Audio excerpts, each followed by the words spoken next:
तारीख गवाह है कि हिंदुस्तान ने सदियों के दौरान कई युद्ध लड़े और हर जंग में फतह का फख्र हासिल हुआ, लेकिन एक युद्ध ऐसा भी था जो जंग नहीं बल्कि दगाबाजी की दास्तान थी। जब दोस्ती की पीठ पर दगाबाजी का खंजर चलाया जाता है तो उसे 1962 का भारत चीन युद्ध कहते हैं।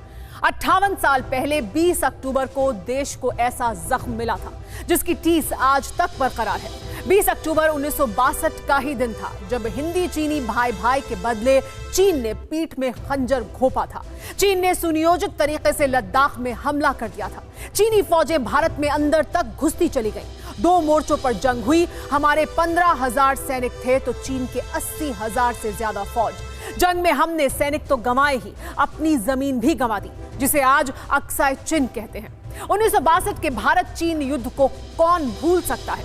उस युद्ध में हार से ज्यादा अपमान का लहू निकला, लेकिन एक बड़ा सबक भी मिला और इसी सबक की बदौलत आज हमारे जांबाज माओ की संतानों के साथ ही जिन्ना के वारिसों को भी सबक सिखाने के लिए कैसे तैयार हैं, इस एक्सक्लूसिव रिपोर्ट में देखिए।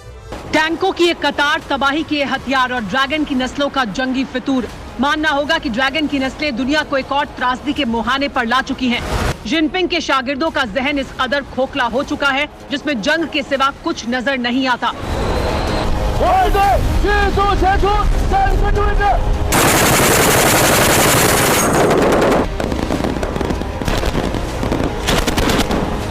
लद्दाख में तनातनी को करीब 6 महीने हो चुके हैं। मई की गर्मी के बाद जुलाई की बरसात भी बीत गई और अब बर्फीली सर्दी का दौर शुरू हो चुका है।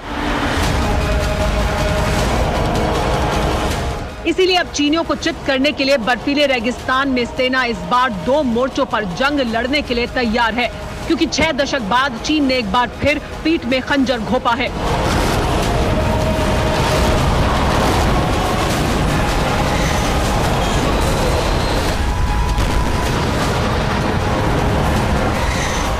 तस्वीरें 2 हैं, लेकिन चीन की दगाबाजी और फरेब का किस्सा एक जैसा है। 1962 में चीन ने पंचशील सिद्धांत की धज्जियां उड़ाते हुए कायरो की तरह हमला बोला था। 2020 में भी 62 की खुमारी लिए चीनियों ने चूहों की तरह सरहद पर घुसपैठ की, कायरो की तरह गलवान में हमला किया और अब बेशर्मों की तरह बिलों में दुबक चुके हैं। लेकिन -40 डिग्री में जिस्म का कोना कोना कपा देने वाली सर्दी हो या फिर चेहरे को झकझोरने वाली तूफानी हवाएं, हजारों फीट की ऊंचाई पर हमारे जांबाजों ने पैर जमा लिए हैं, जो अब चीनियों के सिर पर बारूद बरसाने के बाद भी नहीं हटेंगे। पिछले 1.5 महीने से LAC पर जंगी खामोशी है। 29-30 अगस्त की दरमियानी रात को जिनपिंग के सपोलों को जो सबक मिला, उसके बाद से जिनपिंग के शागिर्द अपने अपने बिलों में दुबके हुए हैं।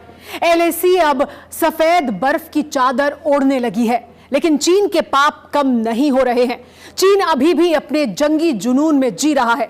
बड़ा सवाल यह है कि ऐसा कब तक चलेगा।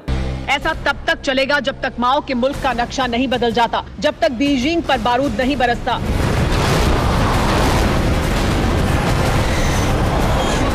जब तक शंघाई के सियारों को सबसे बड़ा सबक नहीं मिल जाता।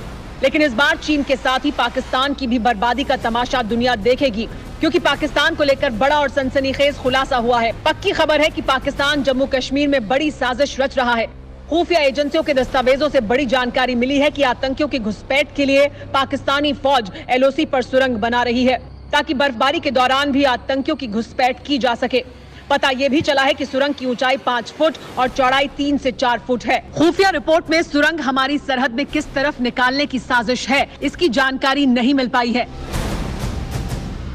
इसके पहले भी पाकिस्तान साल 2017 में भारतीय सीमा में सुरंग खोद चुका है। इसी साल अगस्त महीने में भी सांबा सेक्टर में इसी तरह की एक सुरंग का पता चला था। LOC और इंटरनेशनल बॉर्डर पर पहले भी पाकिस्तान की सुरंग वाली साजिश बेनकाब हो चुकी है, लेकिन पाकिस्तानी अब से पहले इन सुरंगों का तस्करी के लिए इस्तेमाल करते थे। पहली बार LOC पर आतंकियों के लिए या घुसपैठियों के लिए सुरंग वाली साजिश बेनकाब हुई है। कश्मीर में जिस तरह से हमारे जांबाज बाजवा के पिट्ठुओं को कब्रिस्तान पहुंचा रहे हैं, उससे रावलपिंडी के कायरो का दिमाग घूम चुका है। इसीलिए बाजवा ने खुद आतंकियों की घुसपैठ का जिम्मा ले लिया है। सूत्रों के मुताबिक पाकिस्तान आर्मी चीफ कमर जावेद बाजवा ने आतंकी संगठनों के साथ मीटिंग की। जिसमें जैश ए मोहम्मद, लश्कर ए तैयबा, हिजबुल मुजाहिदीन और तालिबान के आतंकी कमांडर शामिल हुए। इनमें एक बैठक जैश के हेडक्वार्टर बहावलपुर में हुई, जिसमें मसूद अजहर का भाई अब्दुल रऊफ असगर और मुंबई हमले का मास्टरमाइंड जकीउर रहमान लखवी शामिल था।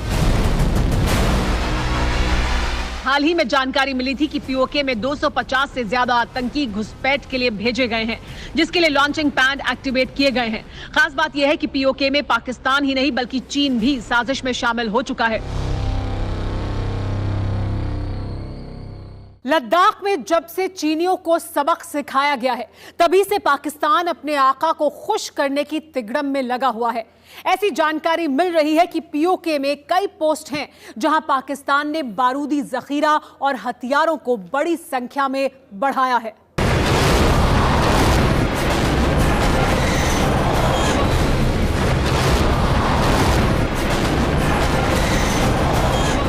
एलएसी में बार बार मार खाते चीनियों को देखकर इमरान खान और उनके शागिर्दों का हलक सूखा हुआ है।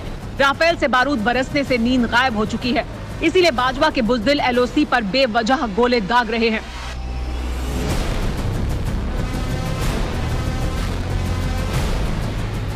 पाकिस्तान ने इस साल 3186 बार सीज फायर तोड़ा, जो पिछले 17 साल में सबसे ज्यादा है।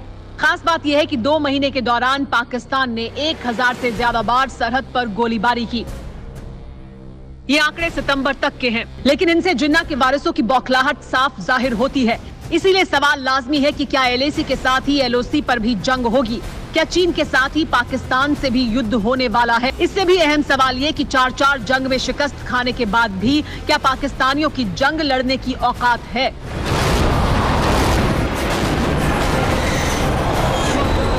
पाकिस्तानी भले ही चीन के दम पर उछलकूद मचाकर नापाक मंसूबा पाले हुए हों, लेकिन चीन की बर्बादी की तारीख तो पहले ही तय हो चुकी है।